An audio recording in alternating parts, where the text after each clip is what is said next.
It's good to see that after a few thousand years, there are still a good number of souls seeking this mystery, because that is what it is.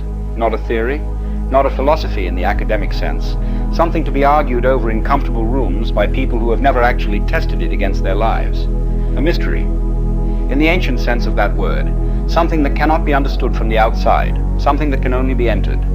The greatest of the books of Hermes is that which is called the Divine Poimander. It consists of 17 fragments, and of these, the Poimandres, the vision, is by far the most important. It contains within itself nearly all of the traditional elements of a divine revelation. And what we are about to enter together is one of the oldest, most carefully preserved, and most systematically suppressed maps of the human soul ever committed to language. It begins, as all the great mysteries begin, with a vision, and it begins with a man. And it begins with a dragon. The man's name, in the tradition that preserved this teaching, if man indeed he was, is Hermes Trismegistus, thrice great Hermes, the triple master. Legend says his soul incarnated 3 times. The Egyptians knew him as Thoth, the ibis-headed scribe of the gods, the keeper of all divine records, the intelligence behind language itself, behind mathematics, behind the sacred sciences. The Greeks absorbed him into their own tradition as Hermes, the messenger between worlds, the guide of souls through the underworld, the patron of all communication between realms that do not normally speak to each other. And when these 2 civilizations met in Alexandria, that extraordinary crucible where East met West and ancient met new, they recognized they had been describing the same being all along. He was also said to be the biblical Enoch, the scribe of God, and so they gave him a title no other figure in the ancient world had ever received. Thrice great, whether Hermes Trismegistus was a historical person, a composite of many initiated teachers across thousands of years, or a mythological vessel for a lineage of direct knowing that predates all recorded history, I leave entirely to you.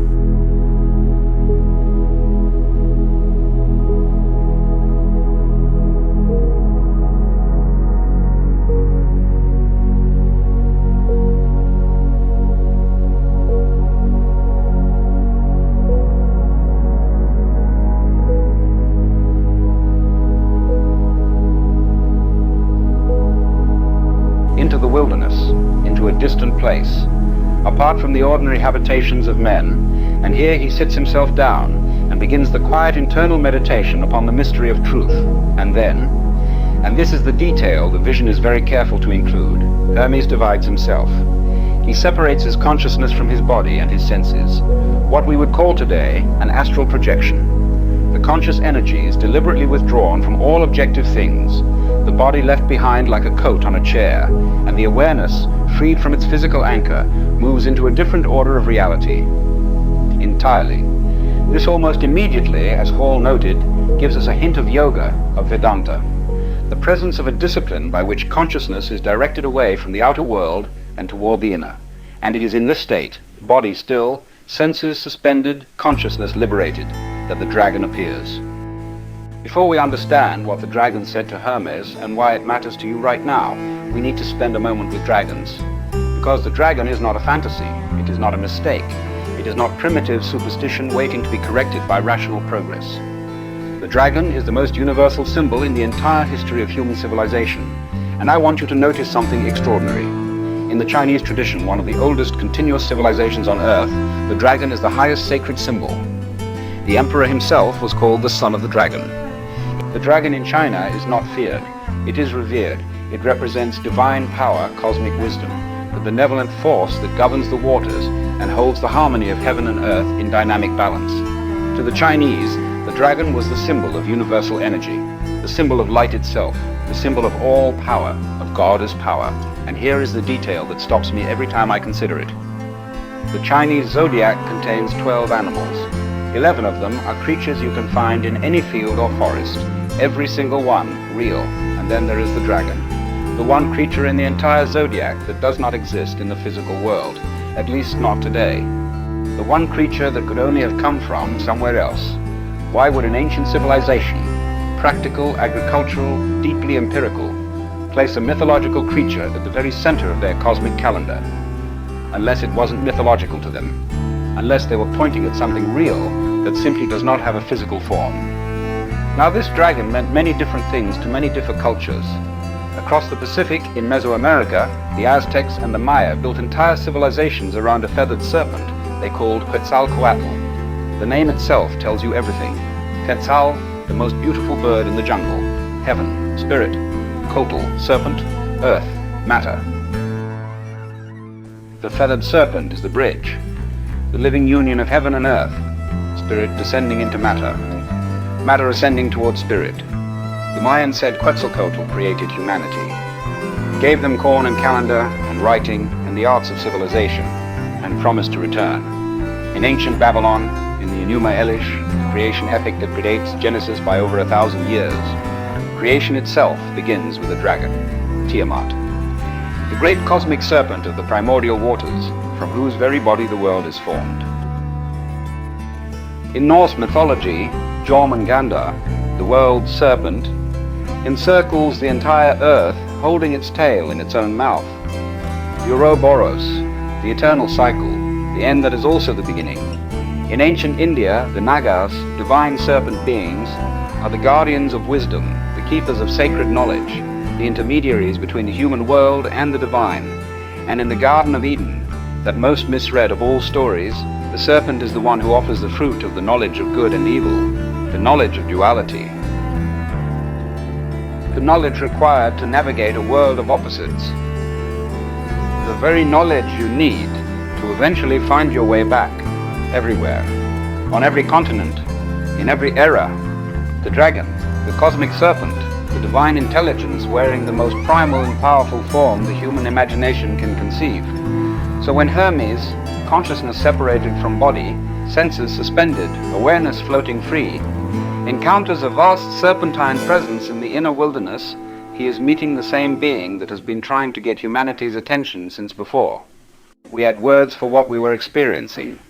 Hall described it this way: something like the Chinese imperial dragon, a creature of vast strength and mysterious appearance, both inviting and menacing, utterly unfamiliar to the normal senses or to the expectancy of man's outward perceptions. Hermes, beholding the dragon, is terrified, but there is nothing whatever in the vision to indicate this dragon was a monster of evil.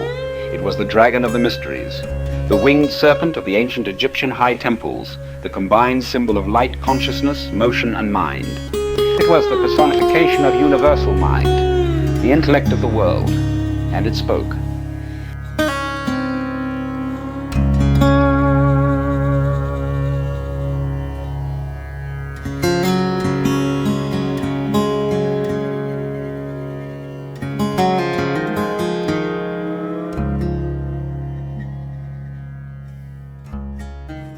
Now we need to talk about something that has caused more confusion, more theological argument, and more unnecessary suffering than almost any other concept in human spirituality. The demiurge. The word itself is Greek, demiurgos, the craftsman of the world, not the highest god, not the ultimate source, but the architect, the builder, the intelligence that takes the divine blueprint and manifests it in physical form. In Plato's Timaeus, one of the foundational texts of Western philosophy, the demiurge is a benevolent craftsman who looks up at the eternal forms and fashions of the physical world in their image. Not perfect, but genuinely attempting to make something beautiful. Then the Gnostics arrived, and the Gnostics, those radical mystics of the early Christian era, whose texts were buried in the Egyptian desert for nearly 2,000 years until a farmer stumbled upon them in 1945 at a place called Nag Hammadi. The Gnostics had a very different view.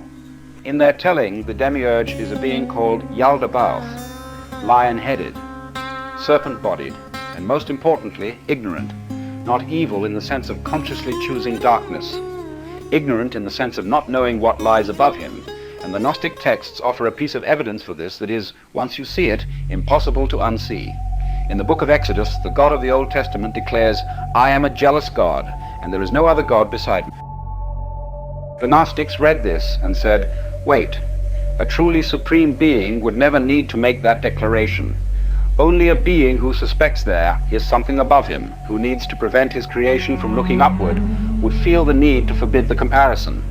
The jealousy itself is a confession, and they saw the same pattern in every tradition that described a God who demands submission, who rewards and punishes, who is simultaneously all-merciful and all-wrathful. Not because those traditions are wrong, but because every tradition that has tried to describe the organizing intelligence of the physical world has captured something true about a being that is itself complex. And let's not forget the dragon from the book of Revelation that gets kicked out of heaven by the Ancient of Days. According to the Bible, there was a dragon in heaven, now that will really throw you for a loop.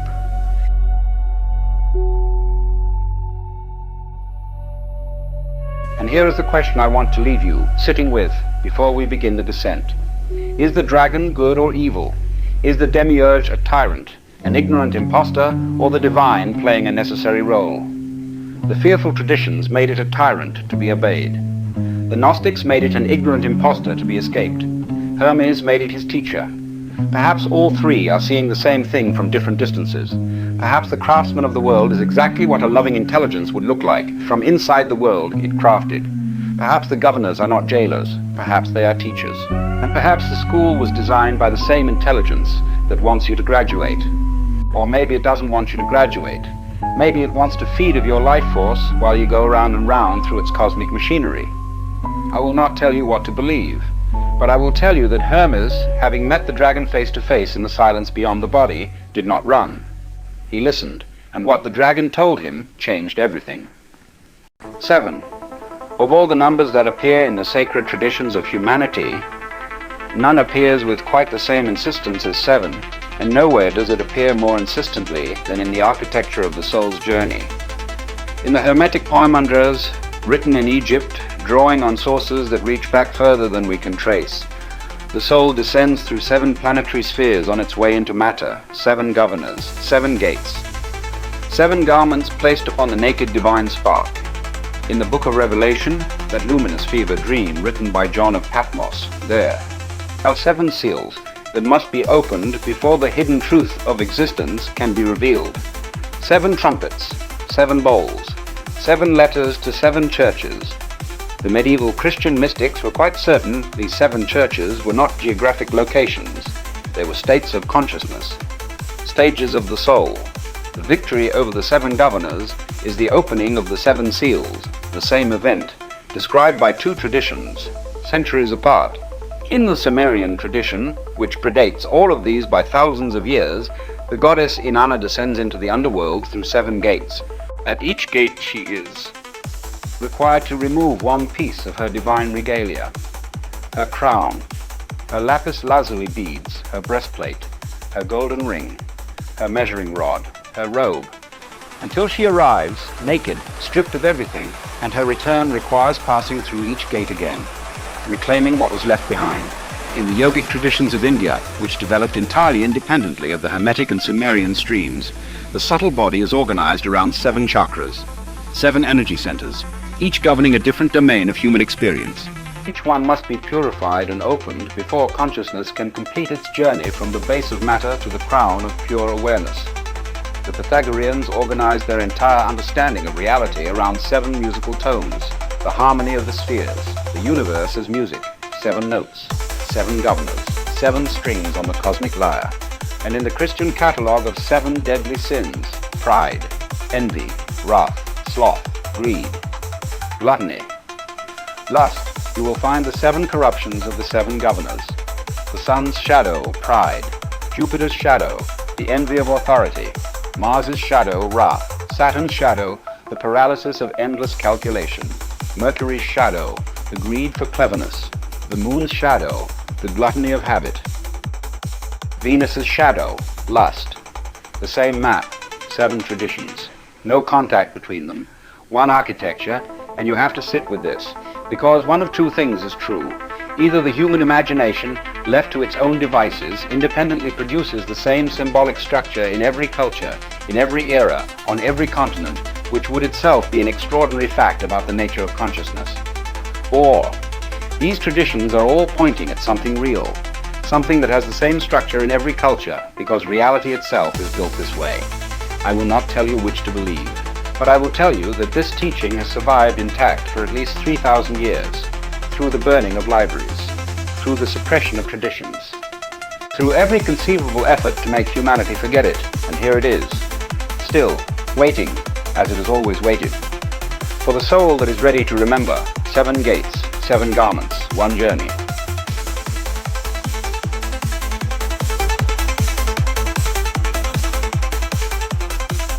In its natural state, before any of this business with planets and garments, the soul is something rather difficult to describe. Formless, timeless, not going anywhere in particular because it is everywhere already. But then, and this is the part the Hermetic text finds almost amusing, it catches a glimpse of its own reflection in the waters of matter below, and it is enchanted, fascinated by its own image in the world of form, and so it begins to fall, not pushed, not punished, fascinated. And as it descends through each of the 7 planetary spheres, each governor, each cosmic intelligence ruling that realm, places something upon it. A gift, they call it. By the time the soul arrives here, it is wearing 7 garments it has completely forgotten the garments are on. 7 feathers that bind the soul and weigh us down. That is the situation we find ourselves in. The 7 guards are the 7 ancient planets or orbits found in ancient astrology.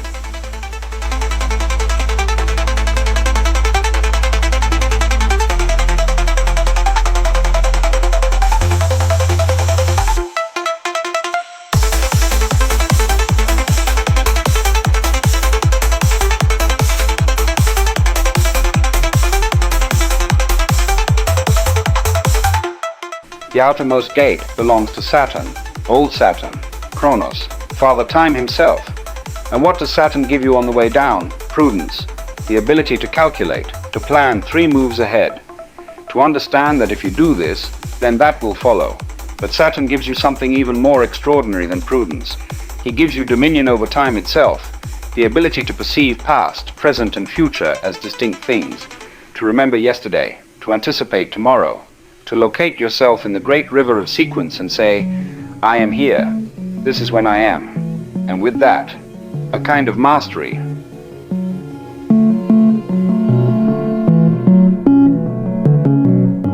The ability to perceive past, present, and future as distinct things, to remember yesterday, to anticipate tomorrow, to locate yourself in the great river of sequence and say, I am here, this is when I am, and with that, a kind of mastery.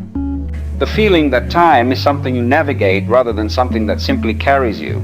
In a world governed by cause and effect, which this one most certainly is, these are extraordinarily useful things to have.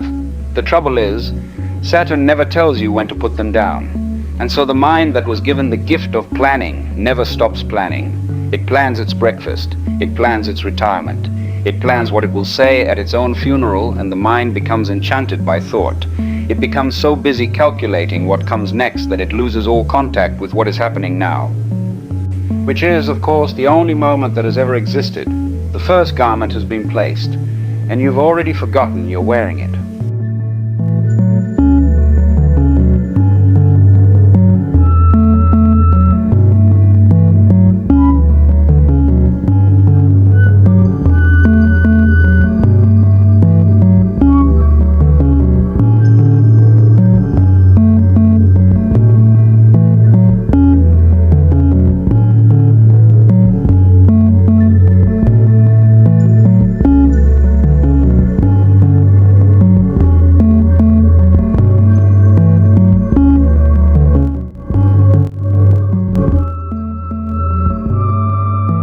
Passing down, we come to Jupiter. Jupiter gives you a sense of authority, of expansion, the feeling that you have something to offer, wisdom, resources, guidance, and that others would genuinely benefit from receiving it. And along with this, the capacity for judgment, the ability to weigh things, to discern right from wrong, wise from foolish, worthy from unworthy. In its uncorrupted form, this discernment is simply clarity, the natural ability of a well-ordered mind to perceive what serves and what harms. But Jupiter's shadow wears very respectable clothing. It is the deep conviction that your judgment of other people is not only accurate, and then of course if you're going to judge something as beautiful, then something else has to be ugly, but you feel. The world requires your assessment of it. The Jupiterian corruption doesn't look like arrogance. It looks like a very discerning person.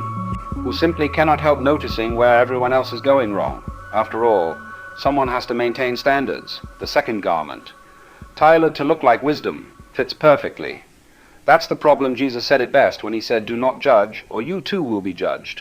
Now that could have saved a whole lot of trouble.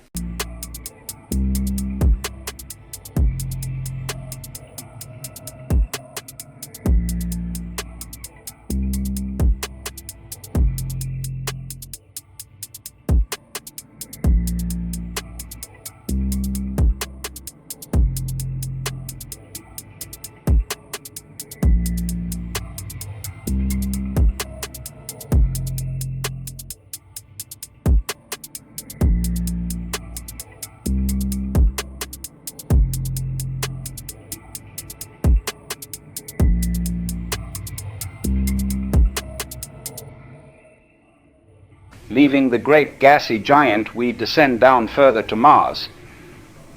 Mars gives the soul something it will absolutely need down here: will, drive, the capacity to act in the face of opposition. Without Mars, nothing would ever be attempted. No mountain climbed, no wrong resisted, no child protected. Mars, in his pure form, is simply the leviveness, the refusal to be extinguished.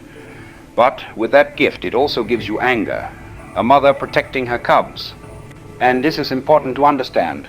Anger in its original form is not a corruption. It is information.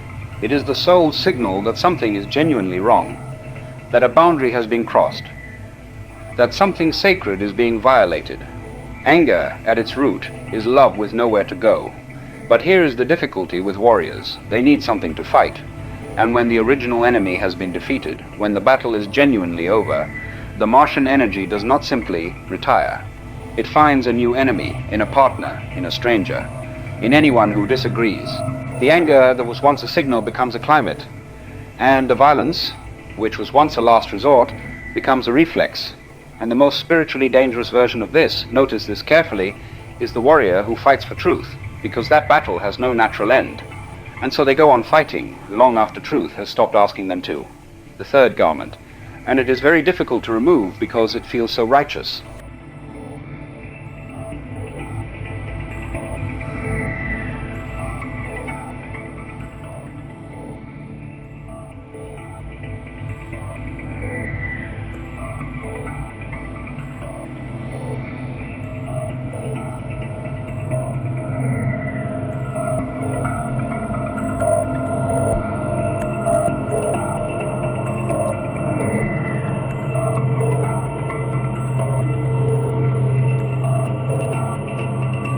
Now we come to the center of all seven governors, the sun. And what the sun bestows is the most magnificent and most treacherous gift of all: intellect, self-awareness, the capacity to stand back from experience and say, I know what is happening here.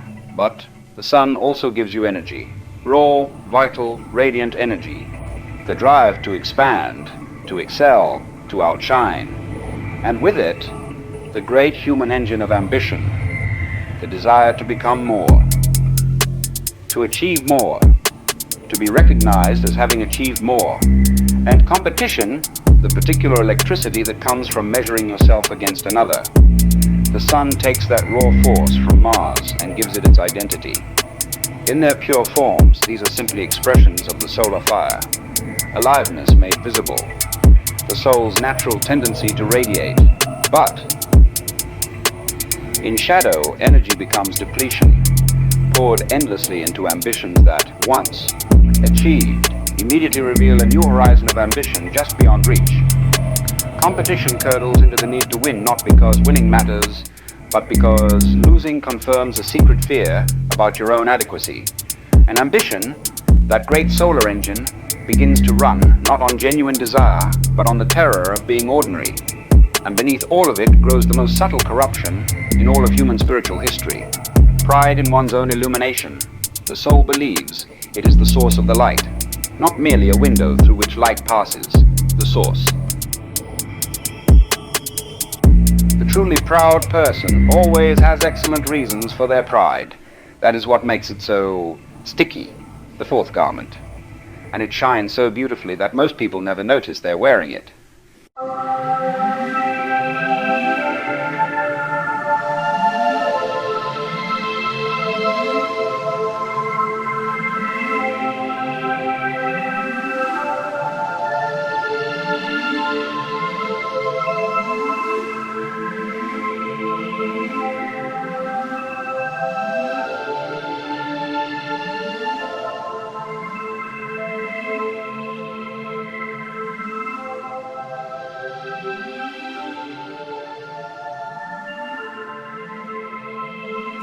Falling further still, the soul comes to Venus.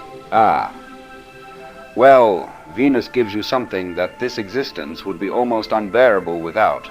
The capacity for beauty, for longing, for love. The sense that somewhere, in someone, in something, there is a completion that you are missing. And in its purest expression, this longing is actually the soul's memory of wholeness. A kind of cosmic homesickness dressed in human clothing. But Venus being Venus, she complicates things. She gives you lust, that raw, immediate hunger for union that doesn't particularly care about consequences, which is, at its root, simply the life force expressing itself. And she gives you vanity, the elaborate performance of worthiness, the decoration of the self so that it might be chosen. And then, most subtly of all, she gives you the habit of seeing through surfaces. Or rather, the failure to do so, the tendency to evaluate everything and everyone by their outer appearance, to be enchanted by the beautiful and dismissive of the plain, to see the wrapping and miss the gift entirely, because the longing gets attached to a face, to a feeling of being desired, to the reflection of yourself in another person's eyes. And what began as a genuine reaching toward the infinite becomes a need to be seen, to be beautiful, to be chosen. Venus corrupted does not love freely. She auditions. The fifth garment, and it smells wonderful.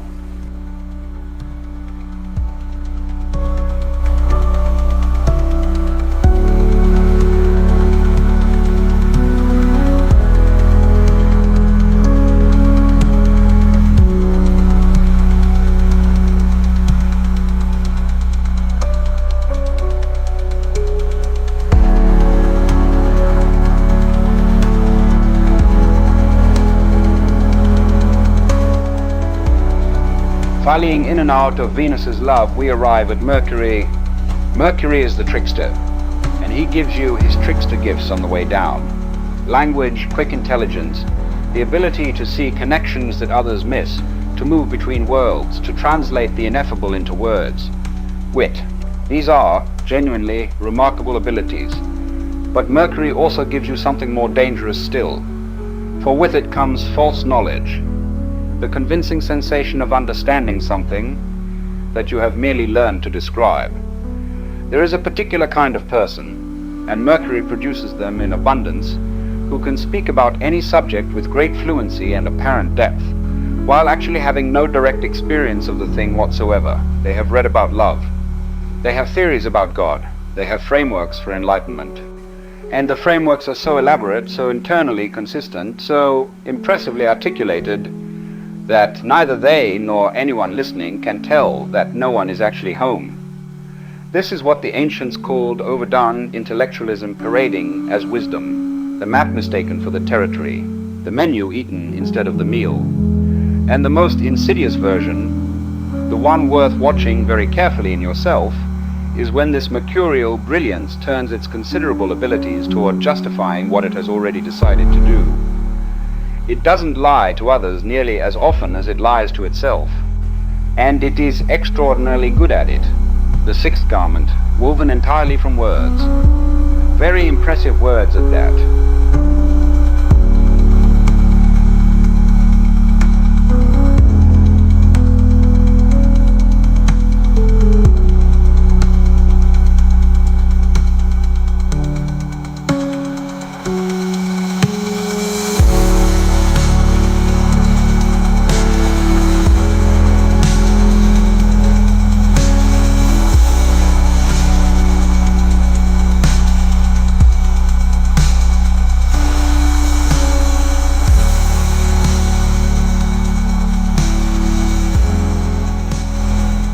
finally, the closest gate to Earth, the Moon. The Moon gives you memory, personal history, the continuous story of a self moving through time. Without this, you could not function here at all. You wouldn't know your own name. You couldn't find your way home. But the Moon gives you something else as well. Something quite extraordinary. Imagination. The ability to create entire worlds inside the mind. To see what is not there. To feel what has not happened. To visit futures and pasts that exist nowhere but in the theater of the inner eye. This is one of the most divine faculties the soul carries into embodiment. The Moon also gives you the remarkable ability to expand and contract, to increase and decrease, to wax and wane like the Moon herself, to grow large with possibility and small with focus, to know when to expand outward and when to draw inward. These are genuine gifts. But the Moon also governs habit, instinct, the deep grooves worn into a nervous system by repeated experience.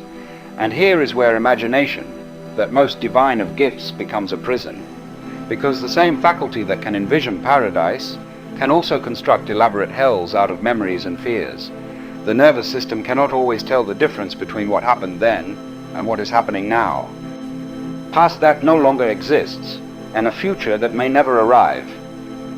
An old wound gets activated by a new situation that merely resembles the original. The Moon's waxing and waning, that beautiful rhythm of expansion and contraction, becomes instead the wild swings of a mind that cannot find its center. And the soul, which has been traveling since before time, finds itself trapped, responding to a story it has told so many times it has forgotten it is a story. The seventh garment has been placed. The soul arrives on Earth, clothed, asleep, forgotten, and absolutely, perfectly still divine, just maybe a little bit loony.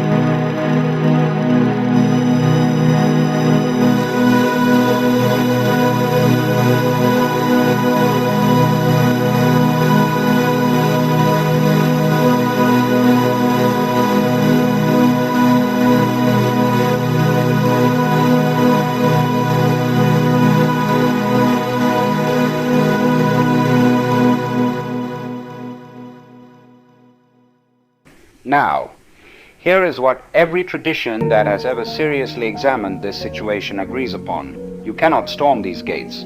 You cannot accumulate enough good behavior, spiritual practice, or correct belief to purchase your passage. The governors are not impressed by effort. They have seen effort.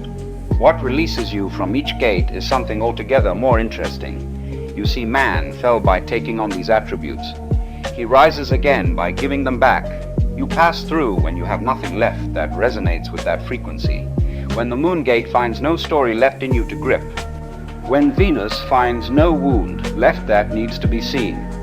When Saturn finds a mind that has genuinely stopped needing to know what comes next. The gate doesn't open because you've earned it. It opens because there's nothing left to hold you.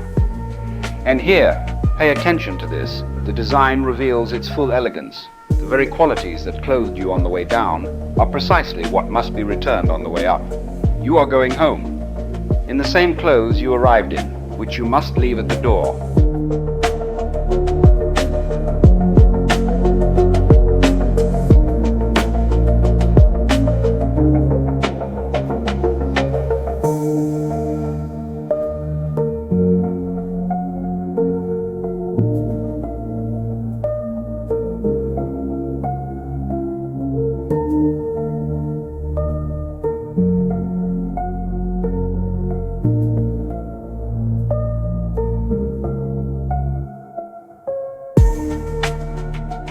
After you've drunk from the river of forgetfulness, some men found their way back through knowledge, and what the dragon told Hermes was divine reason. For the dragon told Hermes he was divine reason itself, that this reason was the logos in which all things were created. A soul that has attained this reason after he passes, he finds himself back at the Moon. And the guard demands his pay in order to pass. Now what the Moon asks is deceptively simple. Stop being your story, not forget your past. The past happened. It was real. The wound was real. But there is a difference between a person who has a history and a person who is their history. One of them is free to respond to what is actually happening. The other is perpetually responding to what happened. Return the imagination to its proper use, not as a machine for manufacturing anxiety about the future or replaying the wounds of the past, but as the creative, visionary faculty it was always meant to be. Let it serve the present rather than escape it. And return the wild swinging between expansion and contraction. Find instead the still point at the center of the moon's rhythm, the place that neither waxes nor wanes. That witnesses both without being swept away by either. When you can hold your story the way you hold a book, something you can put down. When your imagination creates rather than torments. When you can expand and contract without losing your center, the moon releases you, not before.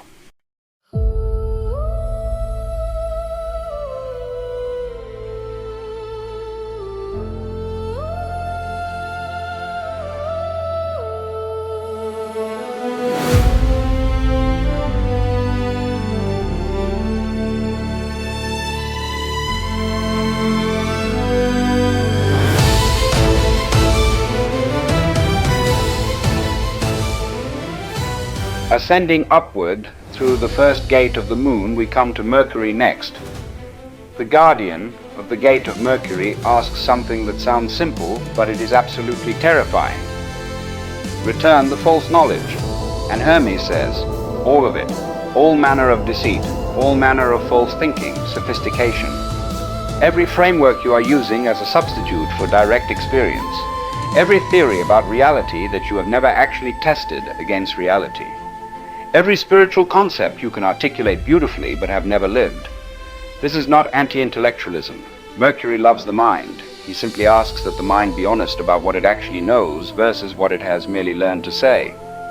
Return the overdone intellectualism, the habit of making complexity a shield against simplicity, against the naked, immediate, possibly wordless truth of this moment.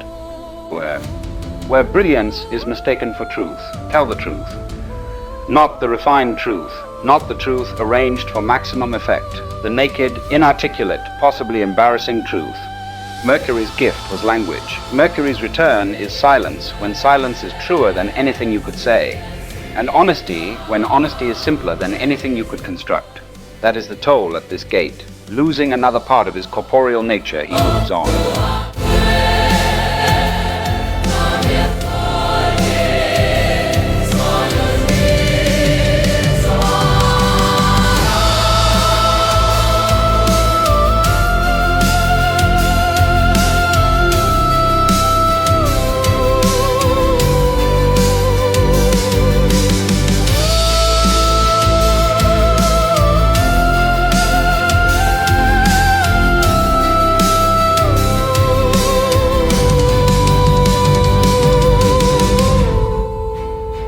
To the third realm, the planet Venus. The peculiar goddess does not ask you to stop loving. She would never ask that.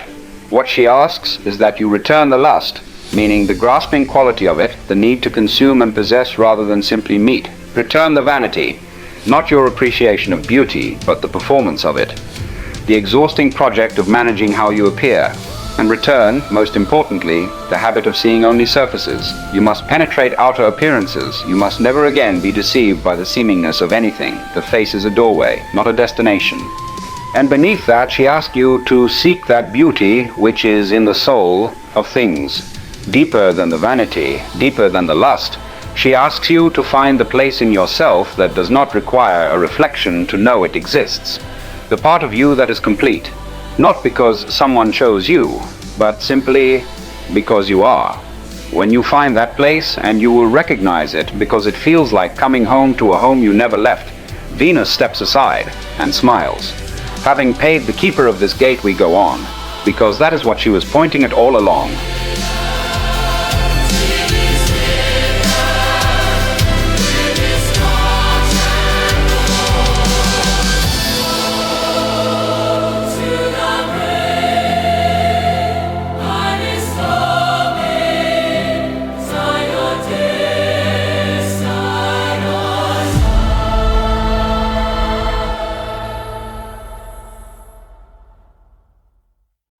Here he approaches the gate of the sun, and to this governor he must restore its substance. Here you must return to the gatekeeper the ambition, not the natural desire to create and contribute, but the compulsive need to be seen doing so. The ambition that is secretly about fear rather than love. Return the competition, not your excellence, but your need to measure that excellence against others, to escape from the illusion of high office or the delusion of humble station. Return the energy to its source, stop spending it on the performance of having it, and release the pride in your own illumination. To escape also the temptation of procession and the great temptation of all to use what we have to the detriment and destruction of those that have less. The sun gate cannot be passed while the light feels personal. The window does not generate the sunlight. It merely fails to block it. When the window understands this, really understands it, not as a concept but as a lived reality, it becomes transparent. And what was always shining through, shines unimpeded. That is all enlightenment ever was. A window that stopped taking credit. And then the soul can move on towards Mars. I rise without wings, yet the air remembers me. The hush between heartbeats becomes a language of lift. Below, the world loosens its claim. Its noise is folding into soft astonishment. Light pours through my skin like a secret rediscovered. Every breath feels ancient, as if I'm borrowing air from forgotten stars. My body forgets its name for gravity. I float through the hush of unseen music, each note a silver thread tugging skyward. Clouds tilt their faces toward me, curious. The sun blinks, unsure if I belong to it. For a moment, I am only motion, a shimmer between thought and heaven, where silence itself learns how to breathe.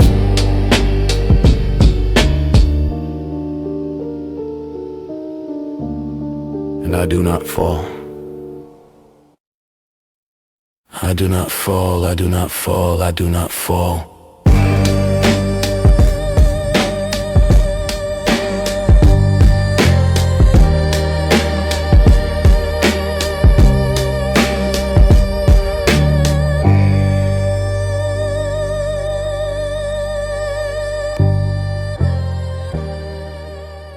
And here the gatekeeper also demands his fee. To him must be returned all contention, all hate, all warlikeness. To Mars therefore must be given back temper. Mars asks you to do something that will feel, to every fiber of your warrior being, like surrender.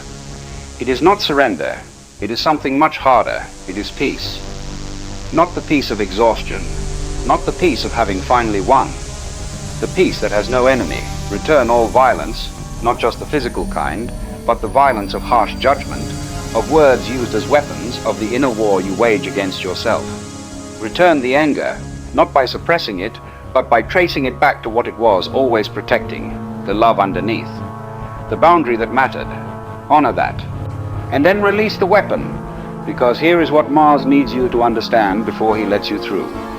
Every battle you are still fighting, including the righteous ones, especially the righteous ones, is keeping you here, the war for truth, the war against darkness, the war for the awakening of humanity. Mars says, lay it down, not because the darkness isn't real, but because you cannot carry a sword through the gate you're trying to reach. There is nothing to fight where you are going. Peace, that is the toll. All things but gentleness must be renounced.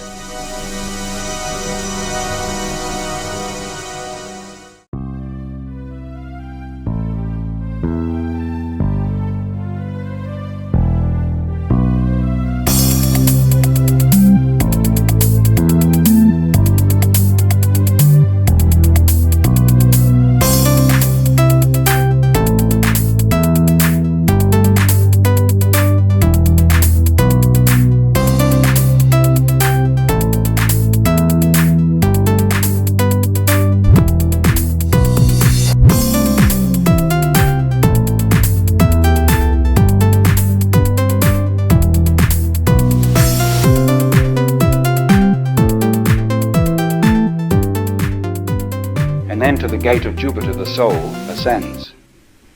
Jupiter's return is perhaps the most counterintuitive of all, because Jupiter's corruption was judgment dressed as wisdom. Here we must sacrifice the type of thinking in which many people consider philosophical.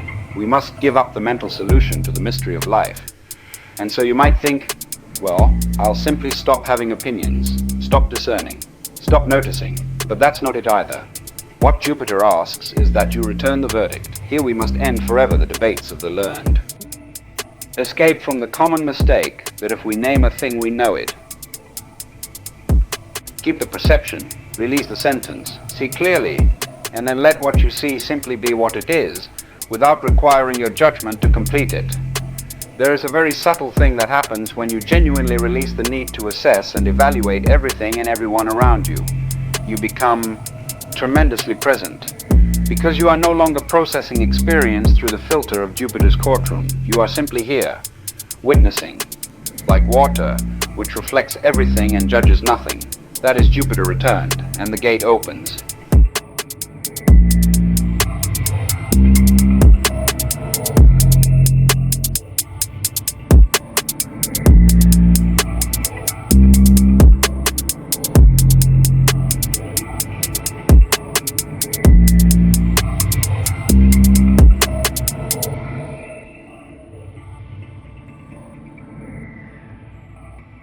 And so the soul arrives, the final gate, old Saturn, and here it must give up those things which are its most basic ideas, its belief in life and death, its belief in happiness and sorrow, its belief that this world bears anywhere in the substance of itself any injustice. Waiting, as he always has, with that slow patience that only time itself can afford, and Saturn says, leave the compass, leave the clock, leave the calendar, and you say, but these are how I found my way here. Past, present, future, without these I would have been lost from the beginning. Without knowing when I am, how will I know where I am going? And Saturn says, yes, I know. Leave them anyway, because here is what the final gate requires. We must give up all prudence, all compromise about the laws of nature. We must give up everything that seems to point to the permanence of our illusionary state. Indeed, from the gravity of this planet, we have gained a gravity that holds us down. We must return it, so that we are once more free of motion, that we flow with the moment. That we master the illusion of time, not just the surrender of prudence, but the surrender of time itself as a personal possession. Past, present, and future, these are Saturn's garments.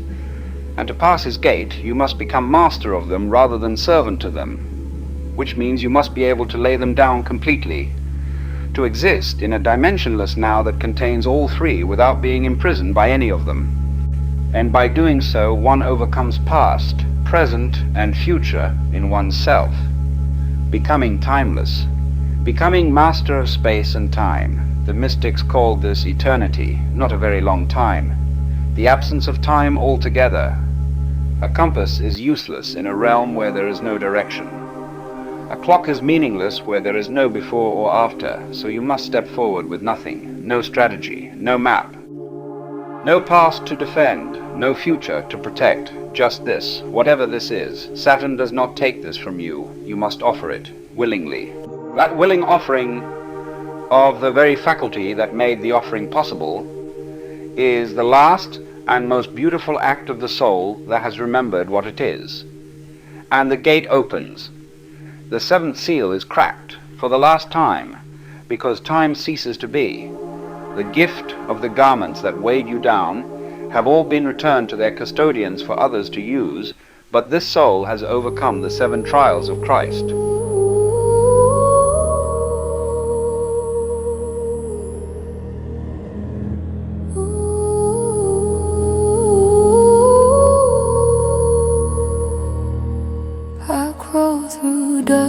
Your storms have made skin to bone, my prayers decayed, every lesson cut too deep. Your shadow's weight won't let me sleep. You stand unmoved above my cries, counting sins with ancient eyes. You call it wisdom, I call it pain.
steal your crown. I know how to make clouds disappear now. No ring can bind the will I claim.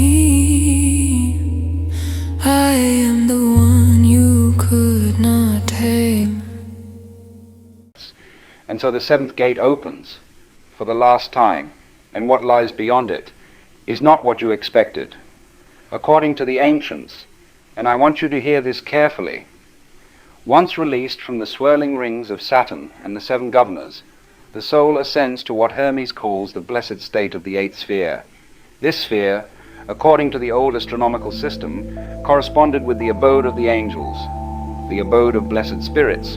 It was also the sphere of the fixed stars. Here, reason, now liberated of all worldliness, passes into the contemplation of the divine universe, beholding the works of reason, beholding, as Hermes did in his original vision, the unfolding of a resplendent world of absolute law, a magnificent garden in space, a garden filled with the flowers of truth. Here, a being comes into certainty with the divine good, lives in a world directly in the fashioning of the true Father, and beholds inwardly the faces and substances of the divine powers themselves. This is Jacob's ladder. This is the opening of the seven seals in the revelation of John, because John's vision, that extraordinary, terrifying, luminous document, was never primarily about the end of the world. It was about the end of the conditioned self. The seven churches John writes to are not geographic locations. They are the seven states of consciousness corresponding precisely to our seven governors. And the opening of the seven seals is the same event described in the Poimandres, the progressive liberation of the soul from each layer of its conditioning. When the last seal is opened, what is revealed is not destruction. It is the divine in its nakedness, reality without a veil. The yogic tradition calls this the rising of consciousness through the seven chakras, from the root, through the centers of survival and desire and will and love and expression and perception, until it reaches the crown, the thousand-petaled lotus, the same garden, the same flowers of truth, different language, one map, and through this process, this progressive refinement of man through seven levels of consciousness, reason itself becomes illumined. And here I must be very precise about what reason means in the mouth of Hermes, because he didn't mean rationality as we know it. He didn't mean the rapid sorting of arguments. He meant the self-knowing consciousness of deity. To Hermes, God was not some figure in the sky issuing judgments. God was a most wonderful kind of common sense from which all things were created, and reason, divine reason, is not philosophical, it is not theological, it is simply the total knowing of the total thing to be known. Reason comes to think only about deity, not deity as a concept, not deity as a doctrine, deity as the end of all learning, the summit of all climbs, the sense of nirvana, the samadhi of the saint, the total experience of reality without the recognition of separate self-existence. The personality ceases, the universality takes over. And in this pure reason is pure knowing, the knowing of causes, the knowing of things not by their names but by their substances and natures. Now, after Hermes receives this vision, he asks the great mind, the great dragon, the divine demiurge, about the expectancy and hopes of mankind. And the dragon answers him with something so simple and so devastating that it has been hidden in plain sight for 3,000 years. It says this: the same reason which in its totality overshadows and permeates all of creation. So too is also the same reason which, in its fragments, divided and embodied in each human being, must accept the doctrine, because reason speaks only to itself. It speaks from the totality of itself to the diversity of itself, and because every germ of life contains the seed of reason, that seed can be restored, can be released, can ultimately be raised from the darkness of ignorance to abiding in eternal light. The reason in the case of mankind is deeply hidden in the structure of mortality, almost destroyed by the senses, almost, not quite, and so Hermes was sent forth to sow the seeds of reason. Much like the parable of the sower in the Gospel, the message shall fall upon all kinds of ground. Some will hear this and laugh, some will hear it and argue, some will hear it and nod politely and return immediately to their ordinary lives. Some will hear it and feel, for a moment, something stir in them that they cannot name. Some will hear it and weep, not from sadness, but from recognition. And in all cases, whether they laugh or weep or scroll past without stopping, it is the duty of the messenger to preserve the vision, to keep sowing, to trust the ground. But what of those who never hear? What of the soul who lives and dies without ever encountering this teaching, without the voice of Hermes, or any of the other messengers sent across the ages, ever reaching them? The dragon answers this too, and the answer is not what the fearful traditions have told you. These souls are not lost, they are not condemned. They are not destroyed. At death, they simply go to sleep, and in their sleep they pass freely through the gates, past the governors who stand waiting without giving their payment, because they have nothing to give. They were never awake enough to realize that their gifts of garments were actually a burden weighing them down. And after the seventh gate they come to what the ancients called the Milky Way, known as the nurse of little souls, and like small boats they drift slowly down the river of stars, and they drink from the river of forgetfulness. And they are born again here on earth, floating back into the dream, the illusion in which they have never awakened, and they shall keep to this cycle until they awaken. Now, the dragon is careful to tell Hermes something here that every fearful religion has gotten exactly backwards. God does not do this to reward or punish anyone. There is nothing to reward but himself, nothing to punish but himself. It is simply the mechanism of the divine machinery. The circulation of beings maintains the body of that infinite one, just as the circulation of blood maintains the body of man, excretion and renewal, in-breath and out-breath, the sleeping and the waking of worlds. Man cannot be released until he consciously returns to the seven governors their garments, because it is under what the ancients called the spindle of necessity, the mysterious axis upon which all things turn, that the divine power fulfills its own work. And in the fulfillment of the archetype, there is both the end of the dream and the end of the dreamer. The dreamer awakens. The dream vanishes, and reality, fully aware of itself, abides continuously in the state of conscious reason, the eternal state of all-knowing. Hermes then understands something he could not have understood at the beginning of his journey.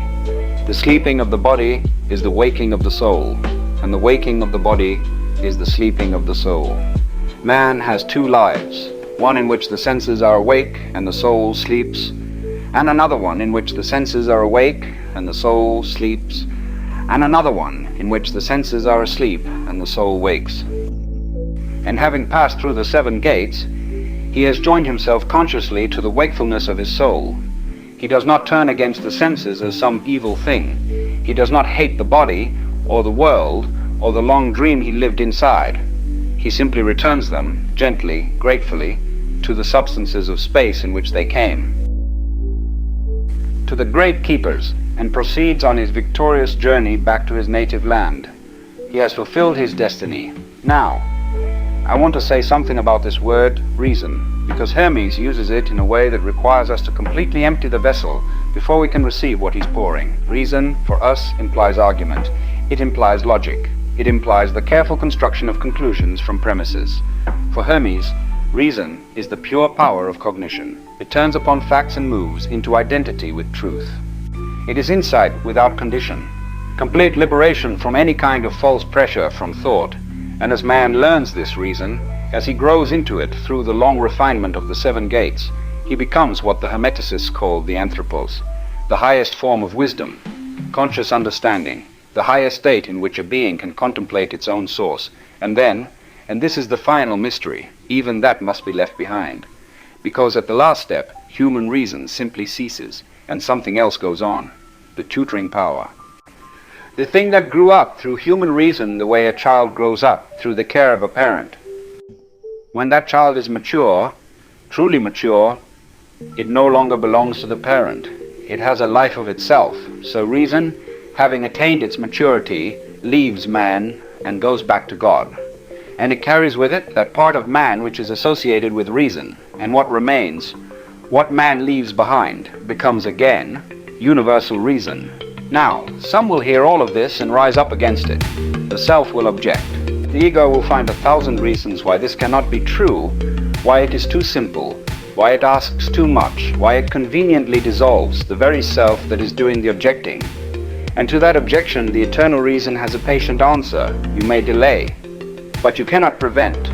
For in time this conflict will exhaust the selfishness of man, and at last, raising his eyes to the heavens, he must come face to face with the column of law that rises in the sky, and he must realize that against the eternal will he has struggled in vain. His ways breaking against reality are themselves broken, for reality stands unmoved. All these things are in the common reason, which is the ultimate good. Those who accept the teaching of the shepherd and those who reject it are not, in the end, so different. But those who have accepted have shortened the sorrow of their own journey, and those who are quiet and at peace will find that this reason leads them, not because it is commanded, not because it is deserved, but because it is what reason does. It moves toward its own completeness, as water moves toward the sea, as light moves toward itself. As you, reading this, hearing this, feeling something stir in a place you cannot quite locate, are moving. Right now, whether you know it or not, the 7 governors are waiting. They have always been waiting, and they will wait as long as it takes. Because time is theirs, and what lies beyond time is yours.